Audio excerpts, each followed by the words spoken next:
Alright, nerds. I know it's been like several months since I've uploaded anything like proper that I've actually like put work into. But you're gonna have to let me slide on that one because college, I had to switch from my community college to university. So I'm working on my degree and went through a couple jobs. So we're finally back into a normal schedule. So hopefully, we will be getting more regular content on this channel soon. The idea in this video is to go over like patience and positioning. So I'm playing in the new T92E1, the American Tier 9 light tank that goes up to the Sheridan. The first match is pre-nerf and the second match is post-nerf. So the whole idea here is we didn't see any of their medium tanks come out to the dunes area, so that obviously means they're flanking through town towards our spawn. But the last thing you want to do is for any of your team to like YOLO their spawn from dunes, because they could just have the TDs set up and ready to nuke you, and you definitely don't want to lose a tank straight off the bat. So the idea here is to have a little bit of patience and just kind of preempt what you think they're going to do. So my idea here is to catch them as they're trying to come through our spawn. So I'm trying to stay on this side of the hill so that when they inevitably do come to this side to make a push and to spot our tanks, I will at least see them coming, and I can warn our other tanks with that spotting information that I provided. Unfortunately, a lot of our team is just doing exactly what I told you guys was not a good idea, which is just running around through their spawn willy-nilly instead of really helping what's going on here. So the idea here is to kind of focus and take out the most dangerous target, which for me is the T49, so it's a good thing we were able to take him out in a couple shots. Now I'm falling back here so that I don't get double teamed by the RU and the T54. And as you can see, my whole team is just kind of stalled. They're coming face to face with the rest of the heavy tanks and the TDs on the enemy team.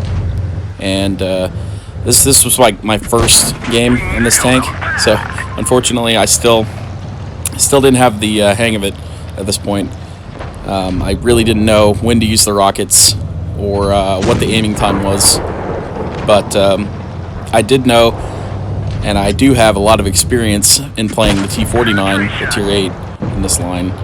So the one thing you want to do with tanks that have long reloads like this is take opportunity shots as the enemy is not focused on you. So unfortunately, I guess made the T54 mad, and so he's just coming after me.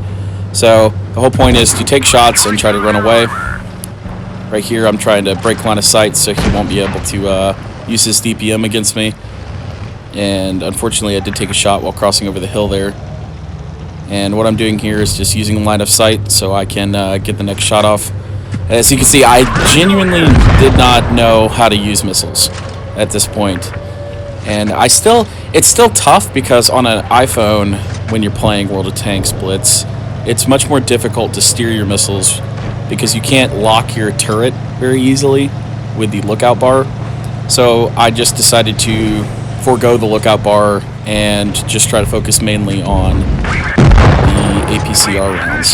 So what I did there was I knew I was going to take a shot from the RU if I didn't ram him, and I know the HE alpha is not as high on this tank as it is on other 150 alpha guns. So I just decided to go ahead and ram him so that I wouldn't take unnecessary damage. And the defender here doesn't want to know me, so he's just running off. So the best thing to do here is try to get some opportunity shots into him before our team completely crumbles. And as you can see, they really made no progress on the enemy's base area, like their spawn area. So for all those tanks, all 5 of the tanks that went over there and died, none of them got past the enemy spawn. So you have to have patience. You can't YOLO in with your team and just expect to win a flank when the enemy's dug in that well. So the whole point here is we know that there are 4 tanks on that side of the map and that we have support in a T49, and I am very low health, so we're going to try to avoid taking shots wherever we can. Unfortunately, I don't know where that went. Maybe that hit the engine deck on the back of the IS-3 Defender, but we're in a little bit of a desperate situation here. So I'm faking like I'm going to flank around, and then I'm coming back to try to shoot the IS-3 and finish him off. So we get up, get a good shot into the IS-3, and now it is 2v3, and we're on like 4.7k damage. Trying to get the T-49 to not go in that way, but come around the backside, and unfortunately he's just sitting there. And with those unspotted TDs, he's, not going to have a good time. So, unfortunately, I took that shot from the WZ and did not finish him in return. So now, it's a 1v3. I have, like, no health. And what we're doing is we're just kind of stalling until we find an opening. So... this would have been another perfect opportunity to use the missiles, but like I said, this is like my second or third game in this tank, and I definitely was not used to it. So the SU's reloading. I have a very small window here to get across to try to split them up, and we do. We managed to get the SU first, and my thought process here is the T-30 is probably on my left, and I need to hide myself with a rock, and I don't spot the T-30, so... I pressed the engine boost, and I just barely managed to get away from the WZ, but my thought process here is the T-30 is definitely coming, so I need to make distance, try to get as far away from the side I saw him on last as possible, and my last chance to really kill the WZ is right here, so we're able to get a side shot in, and as you can see, my positioning, my preemptive positioning, was able to keep the hill between me and the T-30. So... now what we're doing is the missiles definitely won't cut it, and we only got like 26 seconds, so we push over, and I don't know why, but he wasn't aiming at me, so we managed to get the win there. So all of that was down to patience, positioning, and really knowing when and where to shoot your shots. So we took the tanks out in the right order there. This is a map that is not super great for this tank. If you're really good with missiles, then you can make this map work really well, but like I said, I'm not a missile god, as people like Iverson or his Royal Fatness are, but I do try to make missiles work when I can, given the opportunity. I'd just prefer to get the raw DPM out, though, with the APCR rounds. So we're going to take opportunity shots as they present themselves here, one on the T-28. And we're just trying to stay away from the medium tanks so we don't take unnecessary damage here, waiting for ourselves to get unspotted so we can poke out and shoot other targets. The next one that shows up is the Borsig. So we're going to take another opportunity shot on him. As you can see, the HE alpha damage is kind of mediocre. Often it rolls below 700, but it can max roll 850, so it's always good to attempt it.